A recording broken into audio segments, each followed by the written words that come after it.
실제 필요한 입시 정보를 알려드리도록 할게요.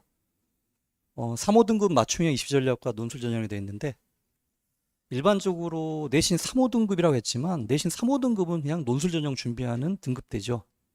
그래서 여기 나온 내용들은 내신 3호 등급 현실적으로 논술 전형을 준비하는 학생들이 어떤 방식으로 지원 전략을 짜야 되고, 대학에서는 어떤 방식으로 논술을 출제하고, 또 합격자는 어떻게 나왔는지 보여드리도록 할게요.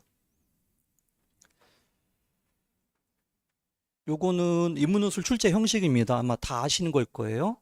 그래서 언어 논술만 보는 대학, 영어 제시문 포함되는 대학, 수리 논술까지 다 보는, 임금님 앞에서 보는 대과 시험 같은 게 연세대예요.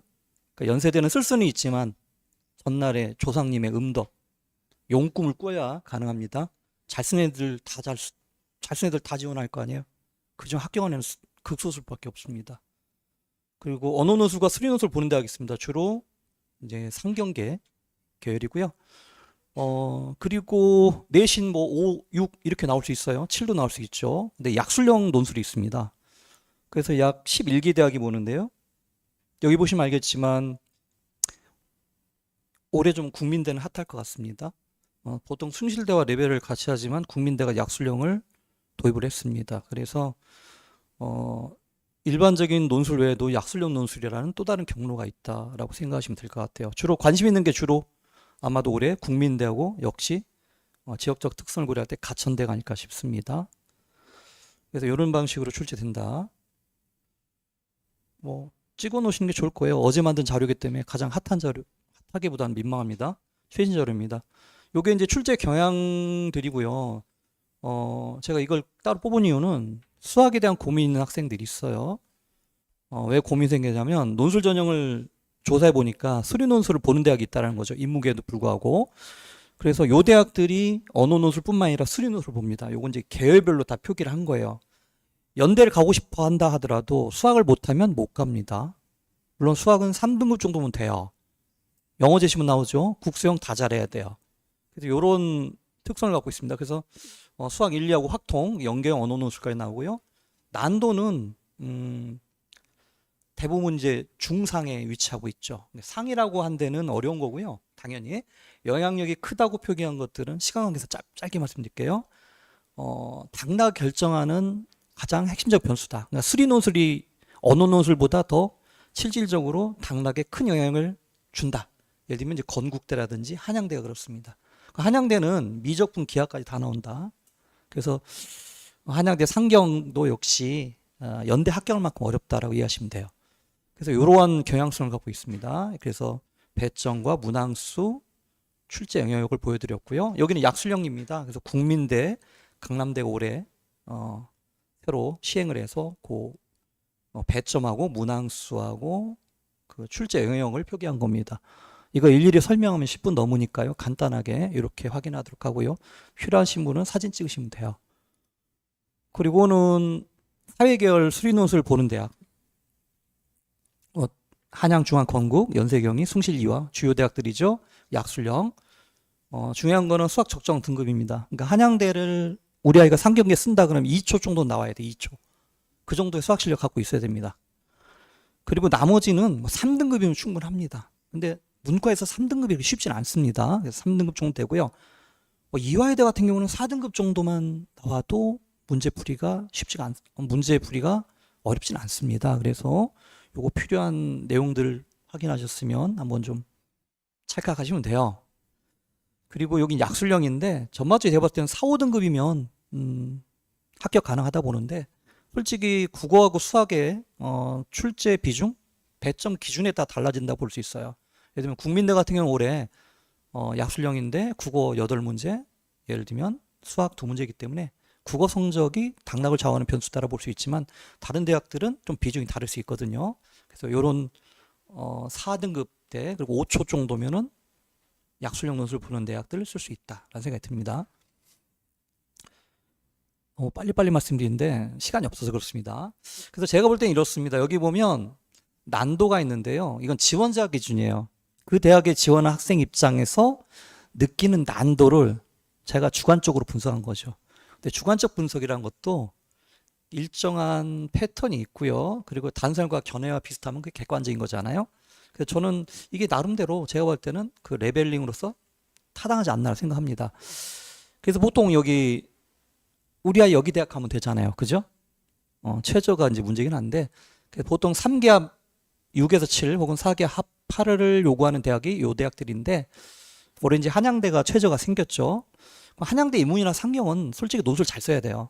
인문 같은 경우 1200에서 1400자 정도 장문에 긴 글 쓰는데 쉽지가 않습니다. 경쟁률도 100대 1 넘잖아요.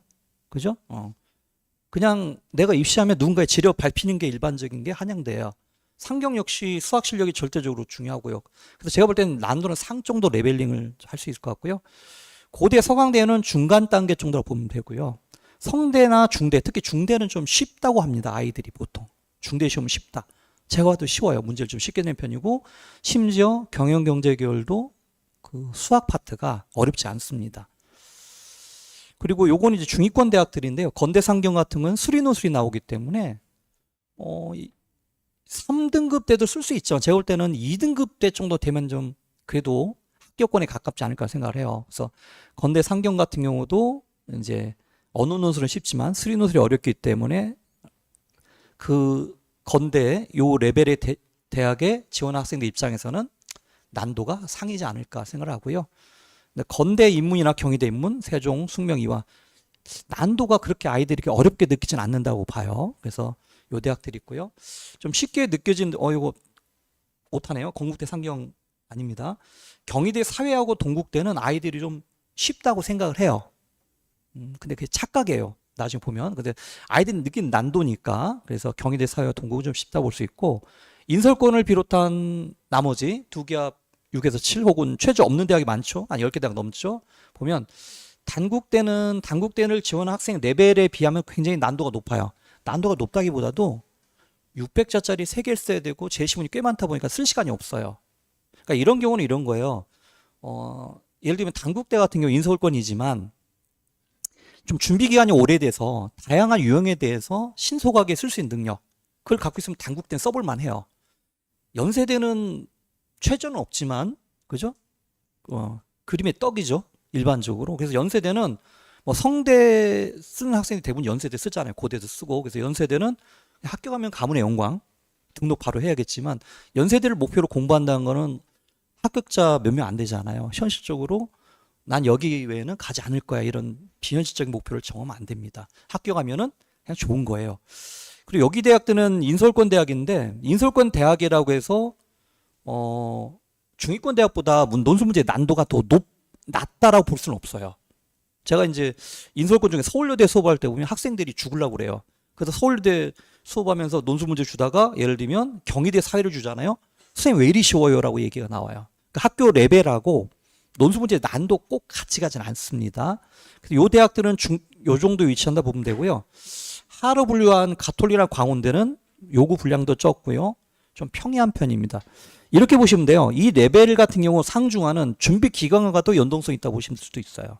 그러니까 하 레벨 정도면 준비 기간이 짧아도 내밀하게 준비하면 합격할 수 있는 대학이라 볼 수 있고 난도가 좀 높은 대학들은 좀 그래도 글바를 좀 잘 써야 합격하는 대학이라 볼 수 있습니다. 대략적으로 이해가 되실 것 같은데요. 요거는 입결 내용인데요. 2년 전 입결입니다. 그래서 보시면 사회 상경계 같은 경우는 여기 한양대나 이화여대는 붉은색이죠. 합격점이 한 10점 이상 낮죠. 이 수리 논술 때문에 그런 거예요. 그러니까 이런 데는 이제 수리 논술이 큰 영향을 줬다는 거고요. 중대나 경희대 이런 대학들은 점수 편차가 거의 없죠. 이런 경우는 수리 논술이 큰 영향력은 없었다는 걸 보여줍니다. 그리고 실제적으로 요즘은 사회 상경계 지원율이 인문보다 떨어집니다. 문과 간 이유가 뭐죠? 문학을 사랑해서가 아니라 수학이 싫어서잖아요. 수학을 못해요. 수학을 못하니까 수리 논술 보는 대학을 적극적으로 기피합니다. 그렇기 때문에 사회 상경 계열에 분리해서 수리 논술 보는 대학들은 아마도 경쟁률이 좀 그래서 낮아지는 게 아닐까 생각을 합니다. 상경계 지원 전략인데요. 이건 뭐 상경면을 원하는 학부모님들 오신 건 아니니까 요거 그냥 핸드폰 다 계시잖아요. 갖고 계시잖아요. 찍어두시는 게 좋아요. 우리 아이 갑자기 사회 상경계에 가고 싶은데 엄마 정보 좀 알려줘. 이거 한 장 뚝 보내면 돼요. 아이들 요것 정도는 독해할 수 있거든요. 맞잖아요? 그래서 사진 찍어 주시고요. 뭐 벌써 10분이 지났네요. 요거는 제가 조사한 이제 합격 사례들입니다. 한번 보세요. 학생들이 내신 등급하고 논술과 연동성을 얘기하는 학생이 많거든요. 근데 합격한 애들 내신 보면 2점대 2명 정도, 나머지는 다 3, 4점대죠. 내신은 아이들이 보통 논술은 3에서 5등급 사이 쓰는 거예요. 그리고 학교별로 보면 극간의 차이가 별로 없습니다. 그래서 결국은 논술로 승부하는 거다라고 보시면 되고요. 보시면 빨간 부분, 요게 이제 수학 등급입니다. 수학 등급들이에요. 그래서 수학을 못해도 이제 인문계열로 충분히 합격할 수 있다라는 걸 또 보여주는 데이터이기도 하고요. 이런 경우에는 이제 뭐 중간 2등급대, 3등급대 있는 경우는 상경계인 경우에는 그만큼 수학 실력이 좋기 때문에 합격할 수 있다라고 해석이 가능합니다. 거부안에도 있어요. 내신이 아마 4점대 후반이나 5점대 창피해서 그랬던 것 같아요. 수학도 5예요. 근데 중앙대 학교였거든요. 최저를 맞추고 글을 잘 썼던 거죠. 어머님들이 눈여겨 보이시는 거 이걸 보고 계시잖아요. 2개 대 합격. 데이터 돌려봤는데 2개 대 합격은 그래도 열에 한두 명 정도는 있어요. 요것만 확인하신 거죠. 우리 아이가 내신 나쁘지 않구나. 논술 준비할 수 있구나. 그죠? 그 다음에 이제 합격은 우리 아이의, 그죠?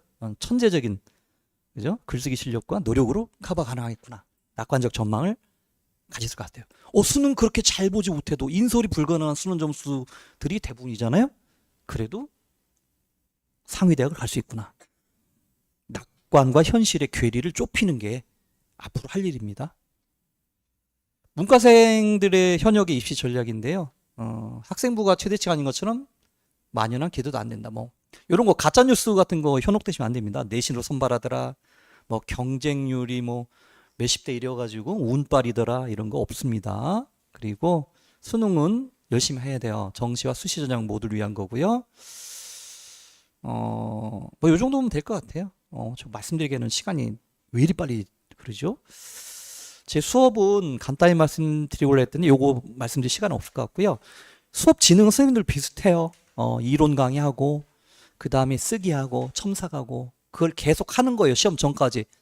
그렇게 이해하시면 돼요. 그 앞전에 이제 선생님들이 설명했기 때문에 이건 어떻게 진행되는지는 생략할게요.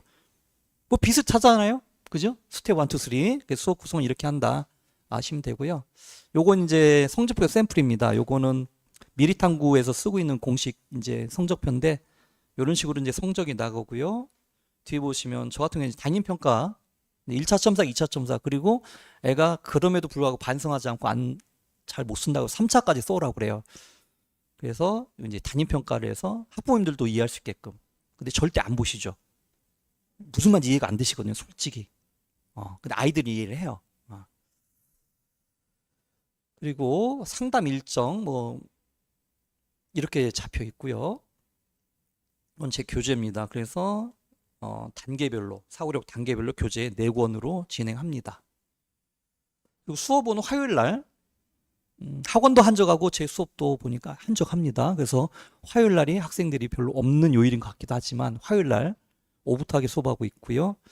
공개 특강은 5월 6일 날 화요일 날 15시 30분에 할 겁니다.